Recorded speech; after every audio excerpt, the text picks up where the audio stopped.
it again. We're going back to Omaha. And it's on to the College World Series Final. The 2015 National Champions.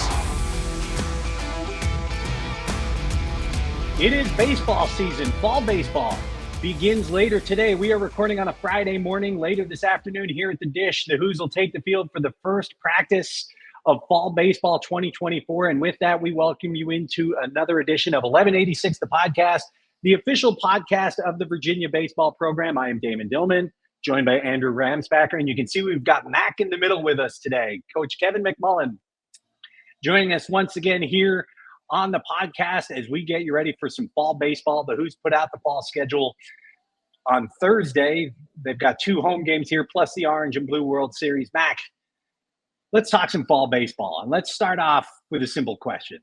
What are you looking for from this year's team? What do you look for typically on that first day of fall baseball?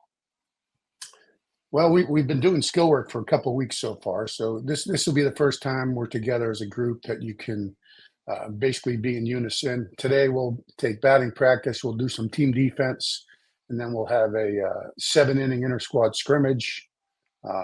So we're jumping right in. I think the 2 weeks we've had to do skill work has prepared our guys to play, get their arms in condition, obviously their legs in condition, and then a lot of teaching over the last 2 weeks of what we do from a defensive standpoint, offensive standpoint, and just continue to teach. And now this is the first checks and balances, so to speak, and competition. There's been a little bit one-on-one, but this will be the first time as a group.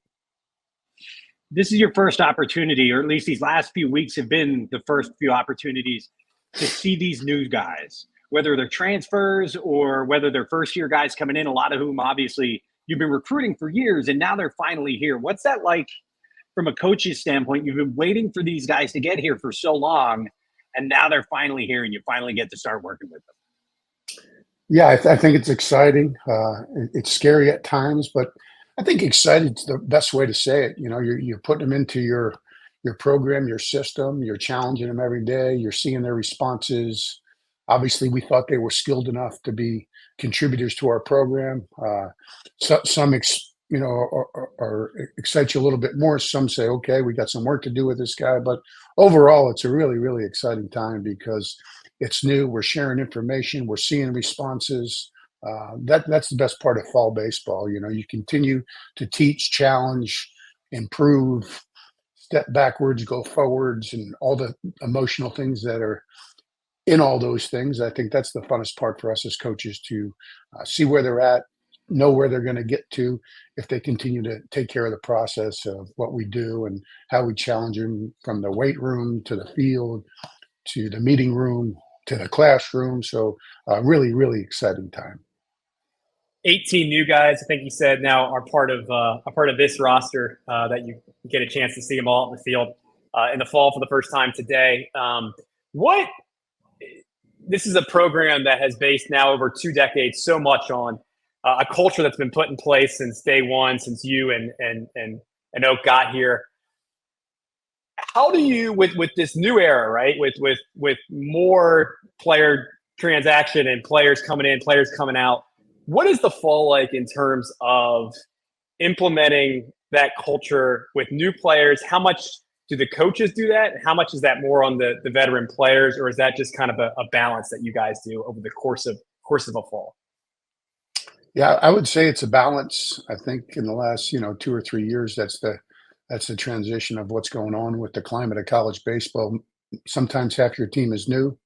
I think the foundation of your current players and the mentorship that they provide to the new guys is just another voice that we have shared with them of how it's going to be, and then hold them to the standard of what our program's about. And then to have your mentors, their new teammates, show them the way. I think it's a really good transition for the new players. I think it's a great opportunity for the returning players to have leadership opportunities. And I think it's been really good since this transfer portal era that our guys are more involved in helping them, guide them to what the standards are, how we do things, and are a continued voice of us as coaches. And now with technology, you can share them all these opportunities to communicate through social media, whether it be group me or individual text, where you can continue to teach. So I think it's just a really good time for using all those resources to help set the standards of your program with the new groups. It wasn't a secret that your leadership last year, Oak talked about it, especially toward the end of the year, that Griff O'Farrell really provided that voice from a leadership standpoint on the field. Being a shortstop, it's kind of a natural thing, but he really kind of set the pace, if you will, with your team. He was a 3-year starter, obviously a huge impact player who's now with the Baltimore Orioles organization. Who of the guys coming back, and you got two surprises kind of with maybe fans would think, with Jacob Ferentz and Harrison Didewick coming back again this year, which I'm sure were like your two best recruits, right? Coming back again this year. Who from that veteran group are you looking forward to seeing how they maybe, I don't want to say fill Griff's role, but maybe be in that leadership space? Yeah, I think all of them have the opportunity. That's part of what we do from a mentorship program, is that everybody has a chance to lead, and the guys that are a little bit more flexible or communicate better. Some are action leaders, some are verbal leaders, some are community leaders. But the guys you mentioned, I think Ferentz, obviously, for the position he plays, is important. Harrison Didewick coming back. I think Henry Godbout, Henry Ford, Luke Hansen, all of them have incredible leadership qualities.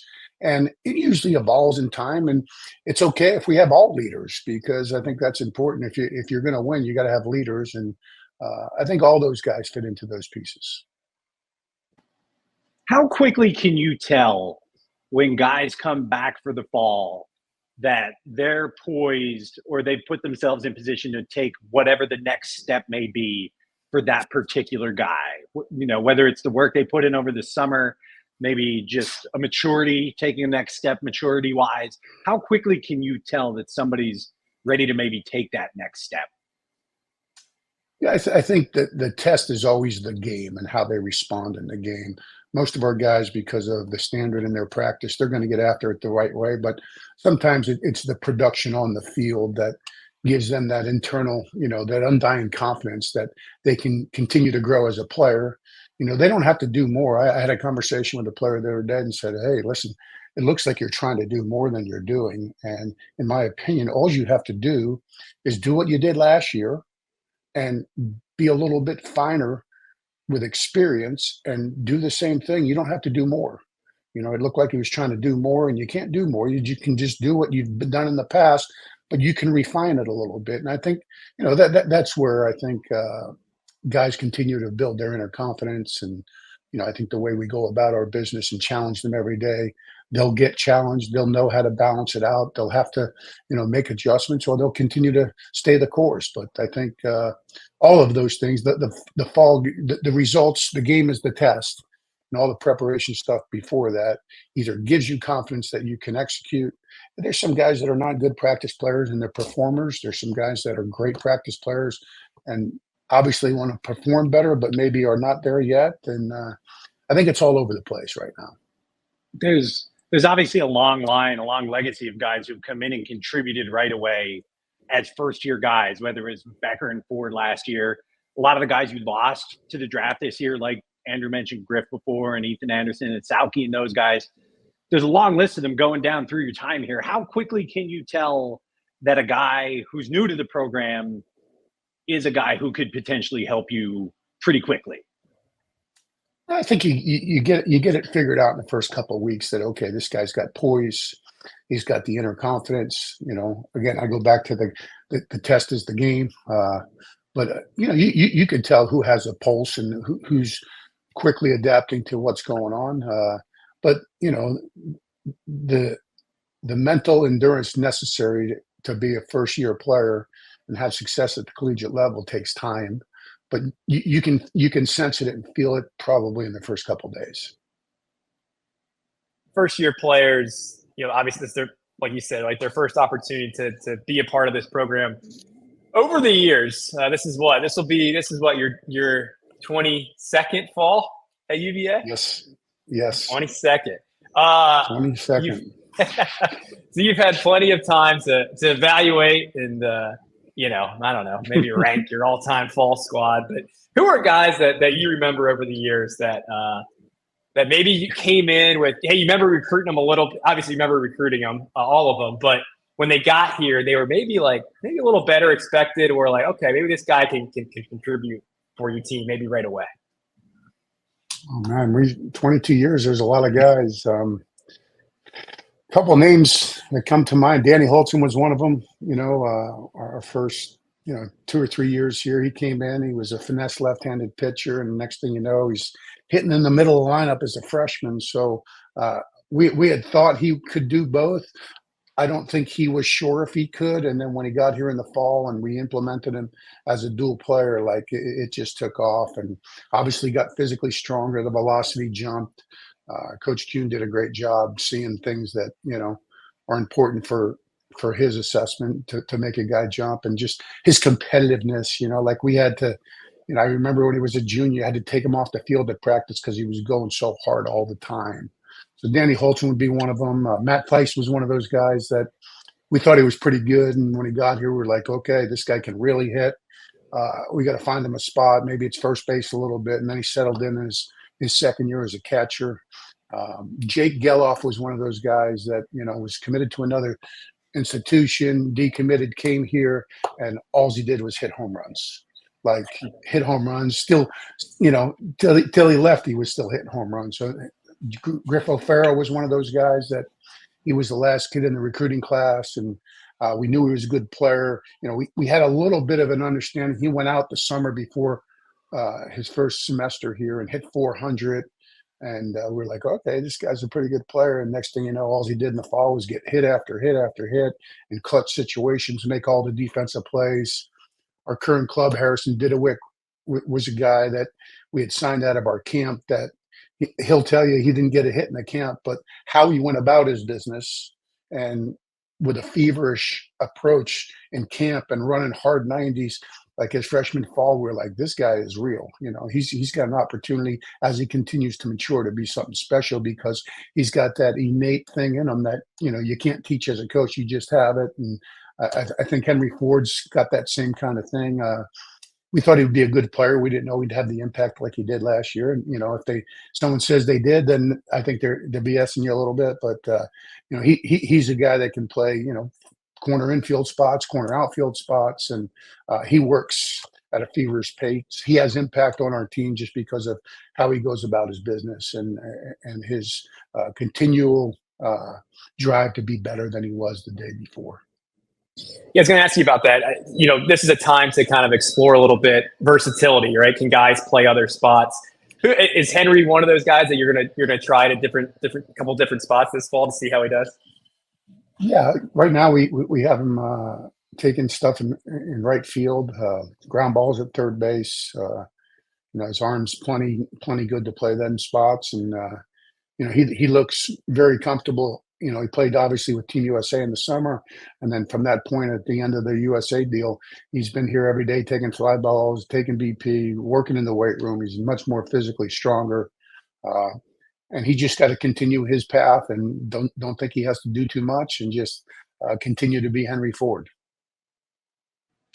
Another aspect of fall ball is Iron Cavalier. What are you guys as a staff? What can you learn about a guy while you watch Iron Cavalier sort of unfold throughout the course, especially last year, the way you kind of changed it up a little bit? What can you learn about these guys as it sort of unfolds throughout the course of the fall? I think what's lacking in America right now is mental toughness. And I think you can assess a guy a little bit and see where he's at, where he needs to get to based on some of the challenges, because most of it is mental. Obviously, there's a physical component to it, but to hang in there just a little bit longer, you got to be mentally tough. So I think the mental endurance necessary to grow, and this sport, baseball, is such a challenge and so negative that you better be mentally tough to be able to turn the page one pitch to the next pitch, right? So I think some of these challenges that we give these players, it does just that. it tests them mentally.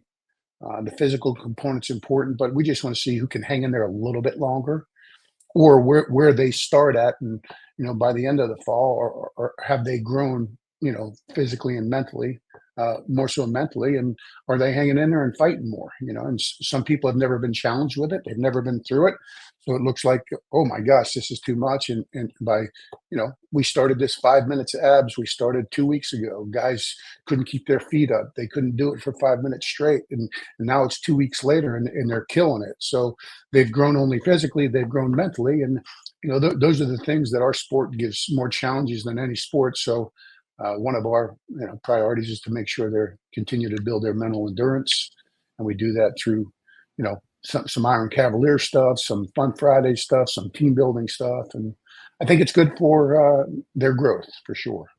You mentioned Fun Friday in there. I mentioned this before, but I remember when I first got here, I had heard that my first fall was the fall of 2011. I heard at that point that you guys as a staff still did Iron Cavalier, with the team. But that was the case when you first got here, right? Fun Friday, not Iron Cavalier, because Fun Friday was basically after our skill work or practice or skill work weights.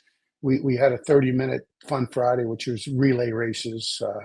It wasn't really Fun Friday, but it was fun because, in our league on Friday, you got to be really good to win on Friday in the ACC. So that was just one of our staples when we started Fun Friday. And so one of these, someone had the idea, let's get our own team as a coaching staff. So we had 7 teams of 5, and we were the 8th team of 5. And, you got to go out 90 feet and back doing different exercises and such. And we got through it. They dominated it. We got through it as coaches. And I remember us laying in the coaches' lounge with the door locked, laying on the bathroom tile floor, just trying to cool down for the next hour and a half after it was over. And just saying, whose idea was this? This was not real smart. But we did it one Friday, and I think it's stuck with those guys in that group. But I was talking about it maybe 2 weeks ago. Someone's like, Fun Friday. I said, we did this one time as a staff, and we were all in here just laid out for the next 2 hours. Like, just trying to get our body heat down a little bit. Speaking of Fridays, you have had, we've talked about it on this podcast before, but this program, it's not a secret that you guys value guys that play multiple sports, particularly football. Right.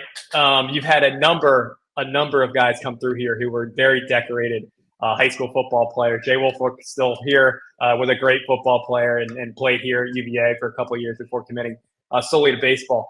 When you recruit guys, have you sat in on, have you gone to back to Friday Night Lights? Did you watch Jake McCarthy as a running back at Scranton? Did you watch any of these guys in football?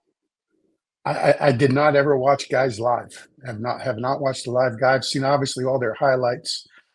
But on Friday in the fall in Charlottesville, Virginia, you're either doing 2 things. You're either practicing with your team or you're on the recruiting trail for the next class. So I unfortunately did not get to see either of those guys other than their videos. And Teal was also a football player. Aiden Teal was a football player. So I love Friday nights.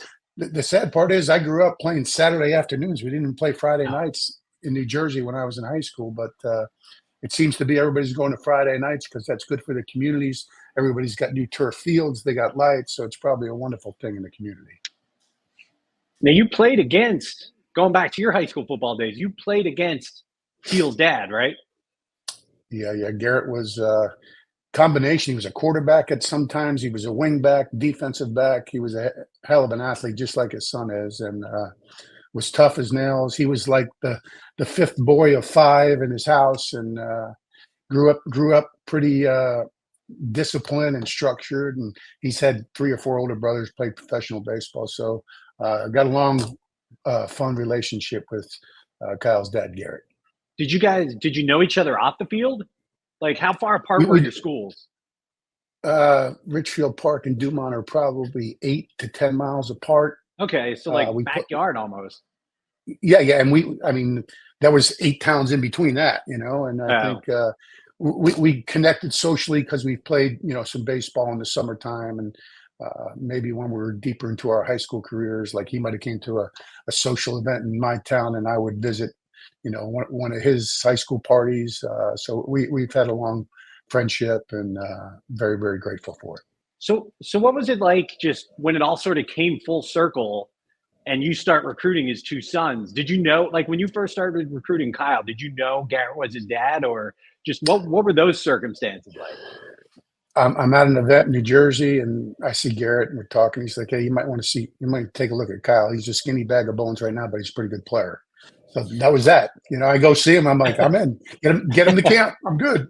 You know, he's aggressive. He got a rocket for an arm. I'm like, this isn't easy. And he plays football, so that adds to the bonus. And then Aiden was another guy. A year later, I went to see him pitch and hit a little bit, and they continue to make progress because of the people they're around, the climate they're in, and that's a fun part as a coach when you're recruiting people and the climate they're in. You got a real good understanding when they get here that your voice is going to be supported when they talk to their dad when they get off the field and doing those things. So I think that's important. That's great for our culture, and whatever we say, the dad is going to support. So it's really, really awesome. Well, tell everybody what you're doing in 2 weeks. Speaking of football. Oh boy. 2 weeks. 2 weeks. We have a 40 years high school reunion of a state championship team. First one in the high school football, and the last one since. So we're gathering on a Friday night in my hometown to celebrate 40 years from the time we won the state championship in 1984. So Wow. excited to go back and see my old teammates and coaches and cheerleaders. I think we're also cross country team won the state championship that year, so we'll all be acknowledged at halftime. And it just tells you 40 years that you still feel young, like you can play, but you're just a little bit older. Does the letter jacket still fit, or no? Oh man, if I had a picture, show you that. I did that one time. I did that one time for my kids and my wife, and they laughed. They fell down on the floor, and my wife Sandy's like, "Hey, can I wear your Letterman's jacket?" I said, "I don't think we have it anymore." Yeah, that's funny. Someday I'll show both you guys that Perfect. picture they got me. I'd love to see it. Yeah, it just won't be today. After the reunion, you That's still keep right. in touch with a lot of those guys?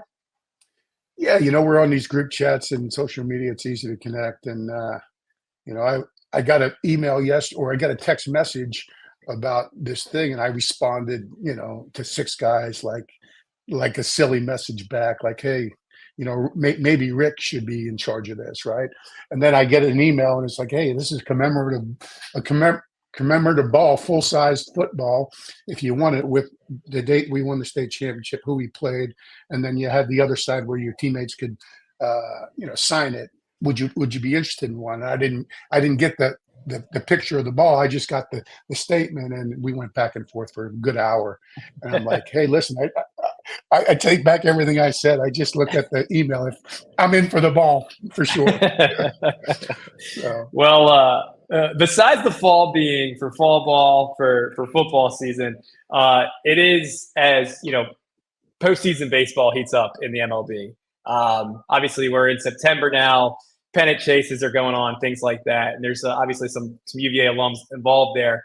But I want to ask you about, because I don't think I've ever asked you about it. I remember talking to Oak about it at some point, but 8 years ago, you and the rest of the staff were able to go to, I'd say one of the top, 3 or 4 most significant baseball games in the last, 30, 40 years in the MLB. Game 7 in Cleveland, Indians, Cubs, obviously Brandon Guyer, former UVA star, being a part of that. It's a classic game, extra innings, Cubs win, they break the curse, the whole thing. What was that whole experience like? It was like, it happened. Someone said, hey, listen, we're going to do this. And I'm like, just tell me where to go. I'm in. I've never experienced anything like that. And luckily we had an incredible donor that we provided the tickets, he provided the airfare, and we just went, and it was awesome, to see, obviously I was hoping the Indians would win because of Brandon, and he got in that situation, had some success in that moment that probably, is one of the most important, the at bats and things we share with our guys. And now he's back involved with our program as a mental strength coach. And so that experience was cool. We felt like teenagers. We were together for a little bit, then we went on our separate ways, and then we reconnected. And it was awesome to watch, and grateful and thankful that we had those kind of people that could provide that opportunity for us, and never forget it, for sure. What was that crowd like? Was there, because obviously it was such a big moment, and there's Cubs fans everywhere, right? But that was in Cleveland. Cleveland, obviously a very passionate sports town that has, its own curses that it was trying to get over too. It was like two competing fan bases trying to go for something that's been evaded them for so long. What was the atmosphere like between Cubs fans, Indians fans, the whole deal? Yeah, I would equate it to like our postseason here. Like, you can't hear yourself think. You can feel the energy in the ballpark. I don't really have to keep calm. I was just smiling because of the intensity of it, and I love those climates. And I always look at players and say, how are these guys handling certain things? And they were stoic. Obviously, they're playing for the World Championship. Like, there was energy in that place, like there should be on Game 7, and never forget it. Like, goosebumps just thinking about it. And the last time Andrew went to a World Series game, he saw a no-hitter. I did. I unfortunately saw a no-hitter. Wrong side of it. Wrong side of a no-hitter. Drove up to Phillies Astros. Yep, that very much blind no-hitter as a, who was the Astros? Who was the Astros pitcher? There were several of them. It was a combined no-hitter. As someone born in Philadelphia with a lot of Philly ties, I was very excited the night before. Phillies hit 5 home runs to take a 2-1 lead in that series, and we drove up the next morning all fired up, listened to Philly sports radio. Aaron Nola's pitching, right? This is it. And didn't see a hit. So your experience, I think, was a little. We both saw history, I guess. So you can. As someone who grew up north of Philadelphia, I hold Andrew personally responsible for that outcome. But for the record, I went back a few months later for the NFC Championship game when the Eagles clinched the spot in the Super Bowl. So my family allowed me back after that. Gotcha. How'd that Super Bowl work out? Yeah, that didn't go well either. Yeah, that's a good point. Okay. So it's we're still looking for obviously, as of now, right? Philly's best record in baseball. So we'll see. We'll round back on that a little bit. Are the Sixers starting up? Are the Flyers starting up yet? Are they starting up? You guys want to know? Come on now, man. Yeah. We're not into winter sports yet. Yeah, we're gonna stick with the fall. Are you a Giants guy? I was when Bill Parcells was I'm a Giants fan. Yeah, I guess I am. Yeah. More so Parcells, and when Belichick were there, and LT and Phil Simms, and just Joe Morris, George Martin. I mean, they were Harry Carson. Those are my youthful days. And the Giants were good, and they were fun. And Coach Parcells was from Bergen County, where I grew up, and from Oradell, I believe, and so we were all huge Giant fans. My dad played for the Giants. I wasn't alive at the time, but the Giants, the Jets, and the Eagles. So we always were supporters of the Giants. What baseball team did you root for? We were Yankee fans. I figured. Yeah, you can't be a Yankees Red Sox fan, but I tell people this all the time, because my brother was older than me, so he was always the Yankees. So I was always the Red Sox. So I sort of had a little I like Carlton Fisk a little bit. I like Freddie Lynn, because you had to do all their stances, and when you're competing, playing wiffle ball or stick ball, whatever. And so you can't be both. But I told my wife when KT got drafted by the Red Sox, I said, we can just be a little bit Red Sox fan. What was the story? Go ahead. Yeah. Go ahead. I was going to say, and we were Nats fans in the National League until Zim retired, but sure. Now we're whoever's playing on TV. That's who we're fans of. Well, wasn't it Anthony Stefan? Did he refused to sign Fenway when you guys were there? I don't know that, but that'd be awesome because he's a Yankee fan. I think that's what he said, right? Yeah, That's we cool. had him on in the spring. Yeah, that's what he said. Okay. I can respect that. I can totally respect that. I can respect it too. All right. I didn't even go in. At least he went in. I didn't want to get, stained. You can appreciate the history right. without, becoming part of it, I guess. Yeah. For sure. So, for sure. All right. Well, that seems like a pretty good place to wrap it up. Like we said, the Who's are going to open up. I just fall knocked my practice. mic off. Hold on, man. Uh-oh. Did we lose you? Uh-oh. Yeah. All right. We'll be wrapping it up anyway, Max. So we're going to let you go. Quickly, I just wanted to mention, I mentioned it at the top, but Orange and Blue World Series starts the first week in October. Then Maryland's here on October 20th. UNC Wilmington will be here on the 27th, the week later of October. So VirginiaSports.com has all the details on the fall ball schedule for the games coming up this fall. But yeah, Mac, thanks for joining us. Always good to see you. Randy. Thank you, Professor. I appreciate you having me. I didn't have to give you an unexcused absence. I appreciate that. You're running out of them for the semester already. So, Andrew, great to see you as well. Yeah, you too. All right. Congrats on passing today's pop quiz. Yeah. Current events quiz. Thank you. Yeah. All right. All right, man. That's going to wrap up See y'all. 1186, the podcast. For Andrew, for Mac, I'm Damon. Thanks, as always, for joining us. See you next time.